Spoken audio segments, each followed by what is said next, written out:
Hello guys, welcome back to coding corner Tamil. Last வீடியோல இந்த example பார்த்திருந்தோம். ஸோ இதுக்கான ஒரு ரன் பண்ணா அதே மாதிரி வருதான்னு செக் பண்ண போறோம். ஓகேவா?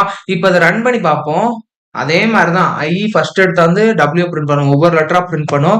இப்போ அதை ரன் பண்ணி பார்த்தோம்னா ஓகே, லாஸ்ட் வீடியோல பார்த்த மாதிரி நமக்கான அந்த ஒரு அவுட்புட் வந்துருச்சு. இப்போ என்ன பண்ண போறோம்னா அந்த பிரிண்ட் ஸ்டேட்மெண்ட்டோட இன்னொரு ஸ்டேட்மெண்ட் சேர்க்க போறோம். என்ன ஸ்டேட்மெண்ட்னா பிரிண்ட் ஹாய். இப்ப இதை ரன் பண்ணி பார்த்தோம்னா டபிள்யூ ஹை ஹை ஒரு ஒண்ணுமே இல்ல. ஃபர்ஸ்ட் அந்த லூப் ரன் ஆகல டபிள்யூ எடுத்தாரு. மறுபடியும் அடுத்த என்ன ஸ்டேட்மெண்ட் கொடுத்துருக்கோம், பிரிண்ட் ஐனால டபிள்யூ பிரிண்ட் பண்ணுது. நெக்ஸ்ட் ஹாய்ன்னு சொல்லியிருக்கோம். ஸோ ஒவ்வொரு இடையும் லூப் ரன் ஆகல அந்த ஹாய்ன்ற ஸ்டேட்மெண்ட்டையும் ரன் பண்ணுது. இவ்வளவுதாங்க ஃபார் லூப்னா. இதே மாதிரி ஃபார் லூப் ரேஞ்ச் ஃபங்க்ஷன்ல எப்படி இருக்கும் அப்படின்றது அடுத்த வீடியோல பார்க்கலாம். தேங்க்யூ ஃபார் வாட்சிங் திஸ் வீடியோ.